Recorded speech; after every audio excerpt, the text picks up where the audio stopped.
السلام علیکم ورحمۃ اللہ وبرکاتہ۔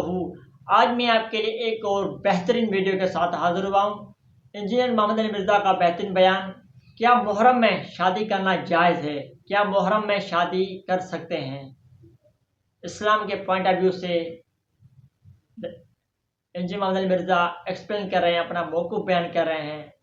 آج ہم اس ویڈیو میں جانیں گے کیا محرم میں شادی کرنا جائز ہے؟ کیا محرم میں شادی کر سکتے ہیں؟ محرم میں شادی کرنا ہمارے معاشرے میں اچھا نہیں سمجھا جاتا۔ آپ کی کیا رائے ہے؟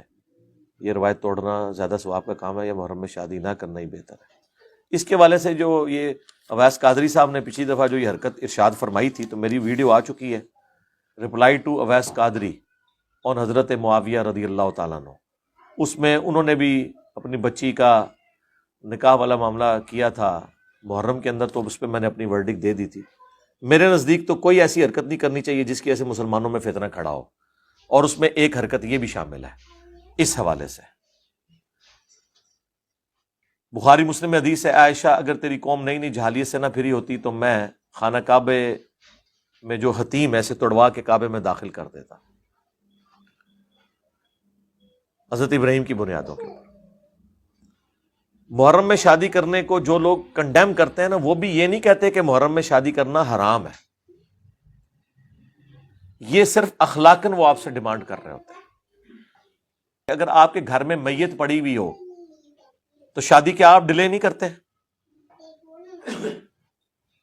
بعض اوقات ایک مہینہ ڈیلے ہو جاتی، وہاں تو کوئی نہیں کہتا جی سوگ تو 3 دن ہے، چوتھے دن پھر بیاہ رکھ لو۔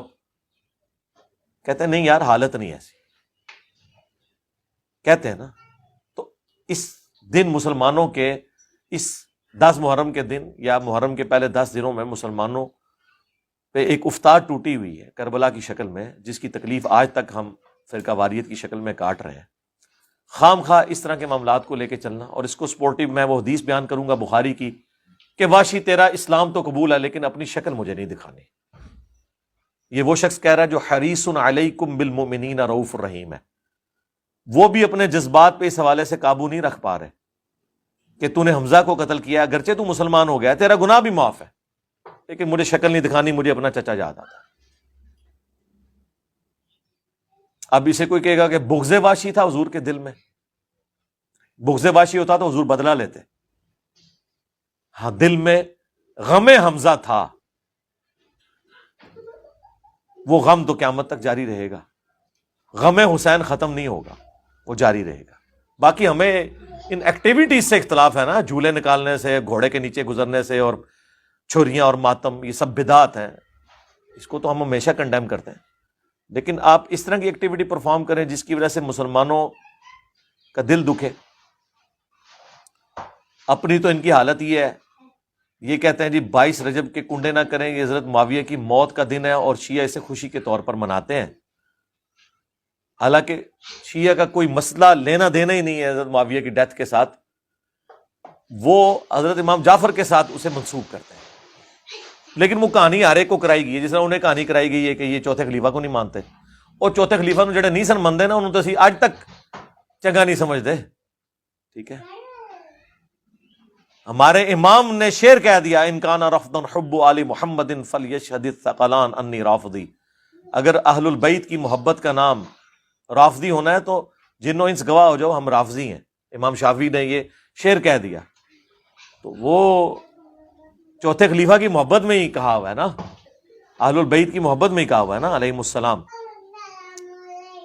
تو پھر میں یہاں پہ پھکی دیتا ہوں کہ جو لوگ اتنے سینسٹیو ہیں امیر شام کے معاملے میں، ٹھیک ہے، تو یہ بھی پھر اس طرح کیا کریں نا کہ جب امیر شام کی وہ ڈیتھ کا موقع آتا ہے تو یہ سنیوں کو کہا کریں کہ اس دن خوب شادیاں کیا کرو، حضرت معاویہ کے مرنے کے اوپر خوشیاں خوب منایا کرو کہ وہ اللہ کی جنتوں میں پہنچ گئے ہیں۔ یہ کریں گے تو آپ 10 محرم کے اوپر لوگوں کو شادیوں کی ترغیب کیوں دلا رہے ہوتے ہیں؟ آپ کے لیے وہ سینسٹیو ایریا بن جائے گا، ہم کہتے ہیں وہ بھی نہیں ہونا چاہیے، ہمارے لیے یہ سینسٹیو ایریا بن جائے گا۔ آپ اپنے بیانات میں حضرت امیر معاویہ رضی اللہ تعالیٰ کے عیب بیان کرتے ہیں، بلا شبہ وہ تمام باتیں سچ ہیں۔ اچھا، آگے پھر کے مسئلہ رہ گیا، آپ نے مگر ایک ایسا مسئلہ جس میں امت کا اختلاف کا خدشہ ہے اس کو اچھا، میں نے کون سا اختلاف کرایا جی؟ نہ میں صفین کرائی جے، نہ میں سنی شیعہ فرقے بنائے جے، نہ حالے تک حضرت معاویہ تے جو ممبرات لعنت ہو رہی ہے وہ میں شروع کرائی ہے. میں تو اس دنیا میں پیدا کیا گیا ہوں جہاں پہ یہ مسئلے پہلے ہی تھے. میں نے تو ان مسئلوں کو ختم کروایا ہے. اچھالا کہاں سے ہے؟ اچھالا تو ان لوگوں نے جنہوں نے بے خطا بے گناہ معاویہ معاویہ نعرے لگوائے ہیں.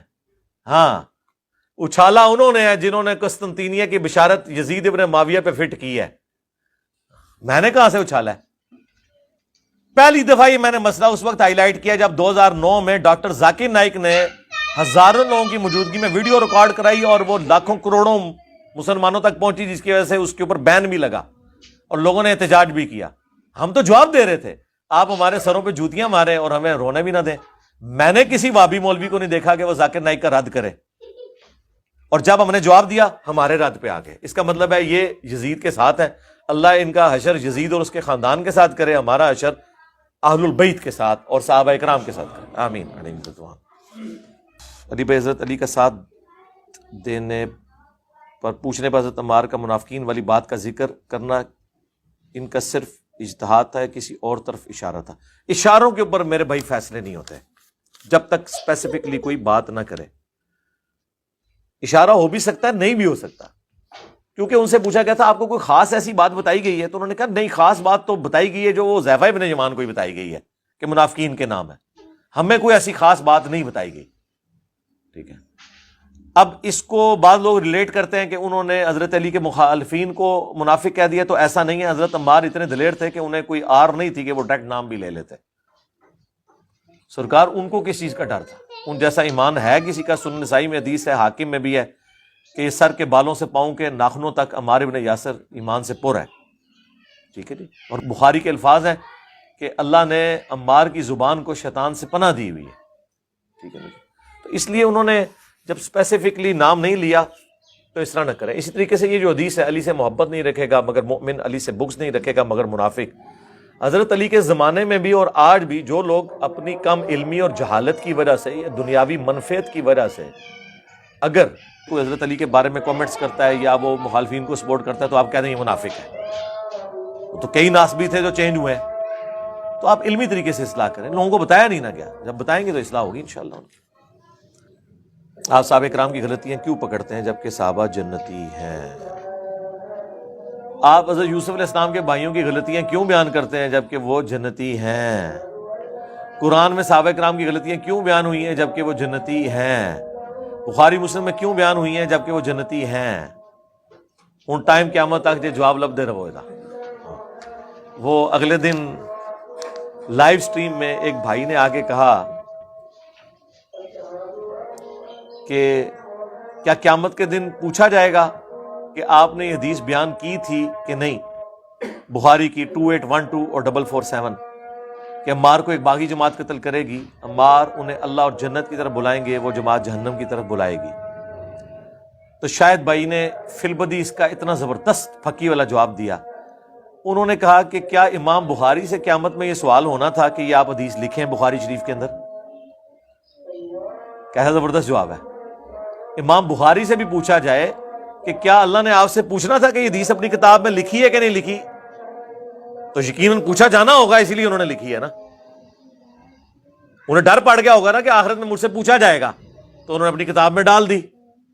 تو سرکار ہم نے تو کتاب میں نہیں ڈالی، ہم نے تو امام بخاری سے نقل کی ہے، لہذا جو فتویٰ ہمارے اوپر ہے ہم پہ تو لگ ہی نہیں سکتا، امام بخاری پہ جا کے لگائیں. بول وہی جو حق ہے، ٹائم قیامت تک ہے.